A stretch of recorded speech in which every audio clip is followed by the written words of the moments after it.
This is Euronews Tonight. Here are your top stories.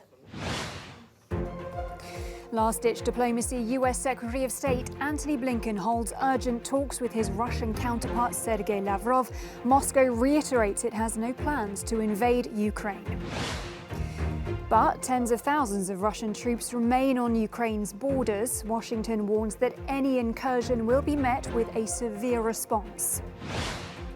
Dozens are killed and injured after a series of airstrikes in Yemen that have also wiped out the country's internet. We'll have the details.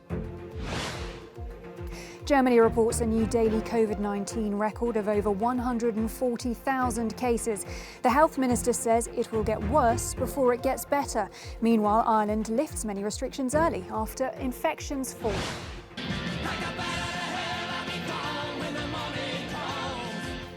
And the passing of a rock and roll icon. US singer Meatloaf, best known for his hit Bat Out of Hell, dies at the age of 74.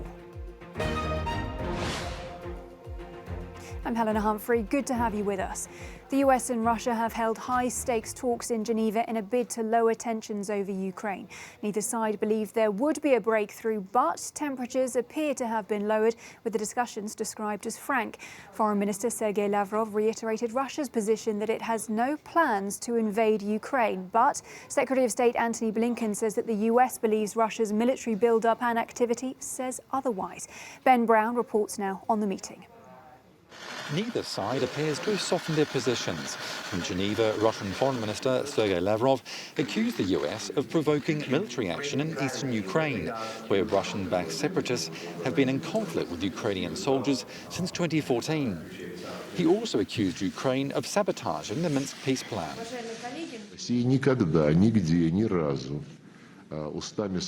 Russia has never threatened the people of Ukraine through its official representatives. We do not rule out that all this hysteria, which our Western colleagues are currently hyping, is aimed at, if not provoking, Ukrainian military actions in the Donbass region. Then at least to cover the Kiev regime's line of complete sabotage of the Minsk agreements. I don't see any other explanation. US Secretary of State Antony Blinken then stated that any aggressive act from Russia would be met with a calibrated response. Good afternoon. We also know from experience that Russia has an extensive playbook of aggression short of military action, including cyber attacks, paramilitary tactics, and other means of advancing their interests aggressively without overtly using military action. Those types of Russian aggression will also be met with a decisive, calibrated, and again, united response. Ukraine has beefed up its military positions along its border with Russia. On the Russian side of the border, an immense build-up of some 100,000 troops are positioned to the north, south and east of Ukraine. And Russia continues to occupy the Crimean Peninsula, which it annexed from Ukraine almost 8 years ago. Ben Brown, Euronews. Well, from some perspective on this now, I want to bring in our Russia analyst who's standing by for us this evening, Galina Polanskaya. Good evening to you, Galina. To begin with, we know at the beginning of these talks, both men signalled little hope of any breakthrough on these various issues. Has anything been achieved as of yet? Good evening, Helena. Well, actually, there is one major outcome of those talks. Russia was promised to get a written response from the US the next week, and after there will be another meeting between Mr. Blinken and Mr. Lavrov. So the diplomacy path is still open, but from what we have heard, it seems that this path is still going to a dead end, or at least in the opposite directions. You see, Russia is waiting for answers to its security demands. And today, Mr. Lavrov once again reminded that the expansion of NATO was a fundamental question to Russia. Russia. He said that the Western alliance was created against the USSR and now it is acting against Russia. So Russia wants guarantees that Ukraine or Georgia or any other ex-Soviet country will never become a part of NATO and that the alliance will not expand eastwards. But NATO and the US have already called those demands non-starters, and today Antony Blinken once again reminded that the US and its allies will stand firmly on the principles, one of which is the open door of NATO. He said that neither country can violate the border of another country and dictate to this country with whom it should associate with. Mr. Blinken spoke a lot about the danger of the Russian aggression in Ukraine and said that this written answer from the US will contain concerns and ideas, and that's clearly not what Russia is expecting for, and Russia has already warned that if the answers to its security demands are not satisfactory, it would have to take a very serious political decision. OK, Galina, so they are still talking, but let's be, very clear about this. Moscow continues to insist that it has no plans to invade, but all the evidence seems to speak to another outcome when we've got troops still at the border with Ukraine. What is Putin's endgame here? Well, actually, many analysts think that Mr. Putin has not made up his mind yet and that there is no single opinion inside the Russian elite as well. Mr. Blinken today said that Russia continues to grow the military muscles on the Ukrainian border and that with its troops in Belarus that went there for drills, it can attack Ukraine on various fronts. And he also spoke about Russian extensive playbook. We have heard this statement earlier in the report. And Joe Biden also said that Mr. Putin believes that President Putin will have to move in because he has to do something. But Russia thinks that there is no Ukraine crisis in the sense the West presents it. And Minister Lavrov said that there is this hysterical rhetoric from the West about the invasion he claims to provoke Ukraine. So Russia sees the Ukraine question as a broader NATO question and says that the West providing military assistance to Ukraine actually gives the country carte blanche to start a military operation in Donbass, the separatist regions in the east of the country. So there is no end game, but the situation is quite critical. Absolutely. Our Russia analyst Galina Polanskaya helping to make sense of it all for us this evening. Galina, thanks a lot. And let's head straight over now to our correspondent, Shona Murray, who is standing by for us tonight in Brussels. Shona, good to see you. Sergei Lavrov had some choice words, I think we could say, for the European Union, saying that support towards Ukraine was, quote, an effort to remind everyone of its existence. Did he hit on a sore spot there for Brussels? I've spoken to a lot of people about this today and over the past few days, and the feeling is in Brussels this is very much overplayed. And it also comes from groups or thinkers outside the EU, because remember, nobody wants a military confrontation with Russia. So the Brussels position is that it's the EU 27 that's going to be, from an EU point of view or European point of view, have to make those decisions about the, quote, massive sanctions and massive economic damage that will apply if Russia does invade Ukraine. But I'm joined now by Professor Michael Kimmage from the German Marshall Fund. He's based in Washington, D.C. Well, just to that point, Michael, do you think that the EU has been sidelined here, or do you think that the EU does actually have quite a strong level of influence?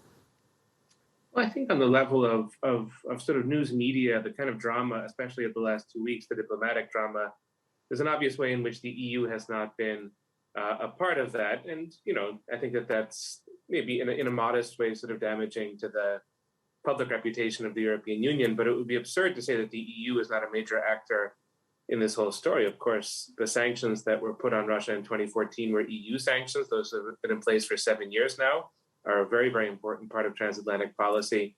And if transatlantic policy is to succeed with Russia going forward, EU is just pivotal. So, the EU is at the center of the story, but it doesn't sort of seem that way day to day at the very moment. So listen, let's talk about where we're at right now, because it looks like the diplomatic channels are still open. That's a good thing. But next week is crucial because, as we heard there from Galina, the West and the US is going to respond to security demands by Vladimir Putin, which have already been described as a non-starter. What do you think can happen, and then what's the response likely to be? Well, I think that we have diplomacy that is at the moment going on two tracks. Neither side is yielding anything in public. The Western position is that NATO expansion is not going to be readjusted. Certainly, NATO is not going to pull back to its 1997 borders, as Russia has proposed, and sort of the other Russian suggestions are not going to be taken at face value by any means. And the Russian side has begun this whole process in a maximalist, uncompromising manner. At the same time, it is very important to emphasize that these discussions keep going on, and the tone between Foreign Minister Lavrov and Secretary Blinken today was really quite polite. I wouldn't say conciliatory, but sort of anything but rude or standoffish. So I think behind the public diplomacy, there's a little bit of movement, and it'll be very interesting to see where that goes in the next couple of weeks. I think the letter that's coming next week is going to belong to this public story of not yielding, but that's not the full story. So do you feel that Vladimir Putin hasn't made up his mind about his intentions? I think he has not. Obviously, he's been working through something going back for the last 8-9 months by positioning equipment and forces. And he's also put himself in a position where it's quite difficult to back down. So I can't imagine him, sort of just folding in any precipitous way or not, sort of continuing to press these demands. But he's, I think, going to wait and see. He's going to see if there are cracks in the edifice of transatlantic unity. He's going to see if President Biden is willing to do business. He's going to see what he can sort of pull from the situation, I think, before taking the very grave step of a wider invasion, which carries enormous risk for Russia itself. Yeah, very, very much an evolving situation still. Thank you very much, Professor Michael Kimmage. And back to you in studio. Shona Murray in Brussels, thanks a lot. Dozens of people have been killed and injured in a series of airstrikes in Yemen. That's according to officials and humanitarian organisations. One of the strikes hit a telecommunications centre in Hodeidah, wiping out internet services across the country. And Matthew in the Cube now has been following the latest developments. Helena, Doctors Without Borders are describing this as a horrific act of violence. They say that more than 70 people have been killed and a further 138 injured in this latest series of airstrikes. Now, Saudi-led attacks on Yemeni cities have increased in recent days. And on Friday, one of these hit a detention centre here in Sada, a city in the northwest of the country, which has been held by Houthi rebels since 2014.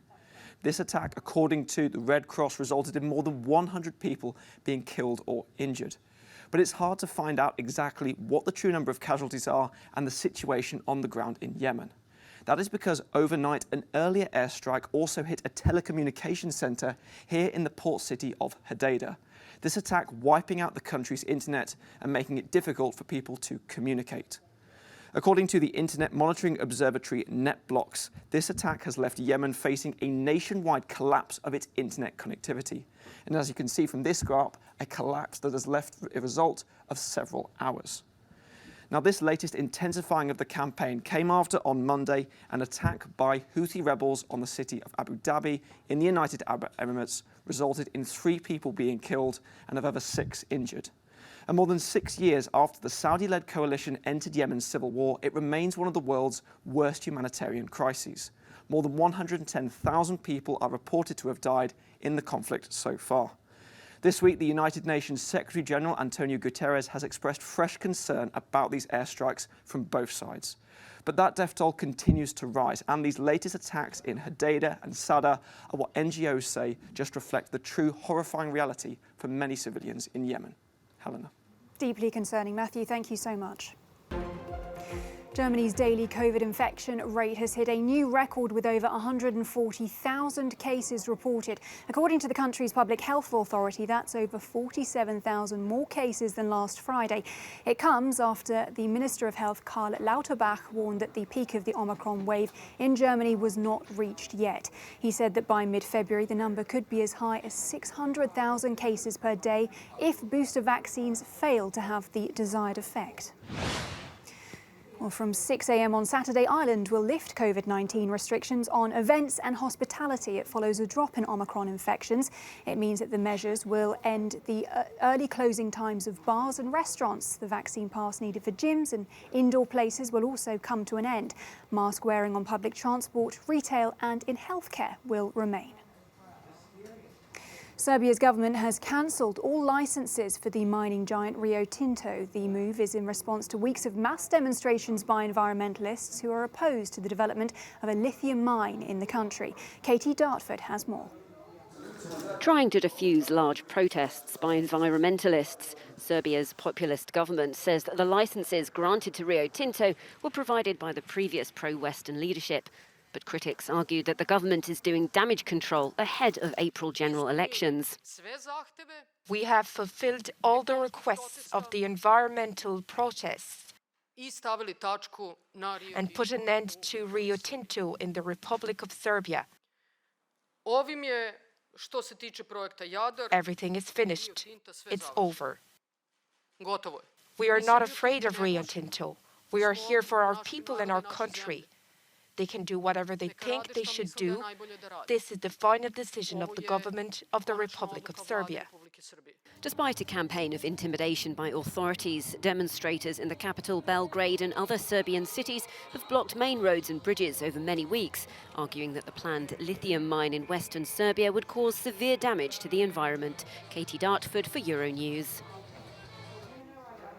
Meatloaf, the rock and roll icon whose bigger-than-life persona and operatic performances thrilled fans for the last 5 decades, has died at the age of 74.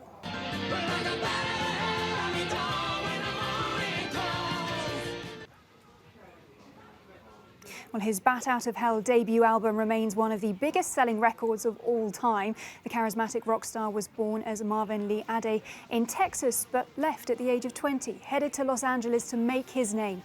Meeting Jim Steinman changed his life. The two collaborated on Bat Out of Hell and many other records that went to the top of the charts and sold millions of copies. Well, for more on his life, Andrea Bellaido, our culture correspondent, joins me now in the studio. So great to see you. I mean, he was an incredible performer with humble beginnings. So talk to us about the man himself. Yes, it's just been fabulous hearing these songs all day. It's really sad, but it's great to hear the music. Yes, as you say, he had a very tough childhood. He grew up with a violent alcoholic father, and his nickname eventually came from his high school coach, his high school football coach, who kind of teased him about his weight. So perhaps not great, but he took it on. He escaped from this childhood through acting. He won a role in Hair, the musical, and then in the Rocky Horror Picture Show. And then at an audition, he met his future collaborator, Jim Steinman, who you mentioned in the introduction. And that was really a defining moment of his life. The two of them composed and finally released Bat Out of Hell, which was really his career-defining work. At the time, the rock establishment was kind of actually quite scornful about it, but fans adored it. It became, as you said, one of the biggest selling albums of all time. It was an up and down life, though. After Bat Out of Hell, the pressure became too much. The pressure of fame became too much. He had a nervous breakdown. There were lawsuits. He fell out with Steinman. But eventually they healed their rift, kind of against the odds, really, and then released Bat Out of Hell 2, which was another global hit, winning him a Grammy. And in an interview, Meatloaf said he'd had a charmed life despite this tough start. I've done nothing for 40 years except been in the entertainment business. And I haven't had any other job, and I've been very fortunate and very lucky, and God willing, and the creek don't rise, I can do it a little bit longer. And so I'm really blessed, you know, and it's like it's, you know, not everybody likes you, and you just have to deal with that. And of course, unsurprisingly, many tributes have been coming in. Just run us through what people have been saying. Yeah, Cher said she had so much fun doing Dead Ringer for Love with him.